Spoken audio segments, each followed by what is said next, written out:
We're still trying to figure out how Neuqua Valley wide receiver Mikey Dudek made this catch. You need to watch it a few times to realize how special it was. Colerain QB Kelvin Cook makes this run look simple, but it is so far from that as he breaks a few ankles, spins off a few defenders, has the stamina and speed to make it down the sideline. Oh, and a good block for the 95-yard TD. He's the #1 recruit in the class of 2014 for a reason. Leonard Fournette is a playmaker. The St. Augustine back cut all the way across the field and used his strength and speed to fight off defenders, and then one last cut for the incredible TD.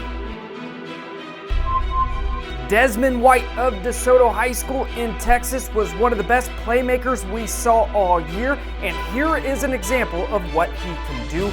White uses all the field while dodging defenders left and right, and as he breaks down the sideline, he uses one more crossover move to find the end zone.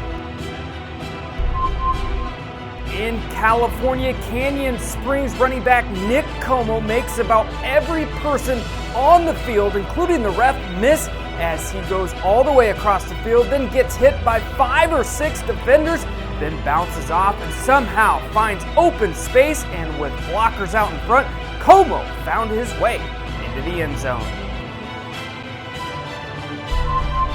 This was the high school version of Alabama versus Auburn. De La Salle Collegiate lined up for the game-winning field goal, which fell well short. That's when Zach Bach of Catholic Central returned it from the 1-yard line and used his speed and awareness to return it 99 yards for the game-winning return in Michigan. Andover's Eli Renault fielded this punt on his own 35-yard line, got all the way to the 42, then went back to the 36, stiff arm one guy off him, cut through another, then one more stiff arm, a leap over a defender, a spin move, and the easiest part of it all was strolling into the end zone for the TD.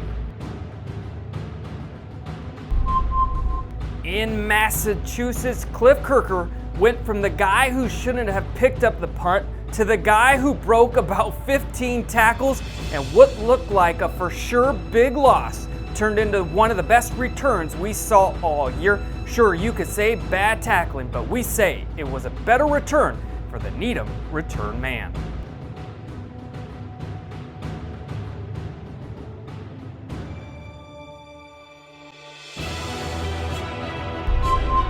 In Illinois, QB Adam O'Malley dodges 2 defenders, then heaved it deep, and on came the tip drill as receiver Mike Bishop grabbed the tip ball and fought his way into the end zone, giving Elk Grove an improbable 34-33 win back in early October. In Texas, A&M Consolidated was trailing 41-38 with 1 second to go when Copras Cove decided to squib kick it. That's when the start of the wildest inning we saw all year happened. A&M Consolidated finally got the ball to junior Derek Dick, and he decided to dance around, going back and forth before finally seeing that maybe there was a chance to actually get into the end zone, and he just followed his blockers, giving the Tigers a wild 44-41 win back in Week 1 in Texas.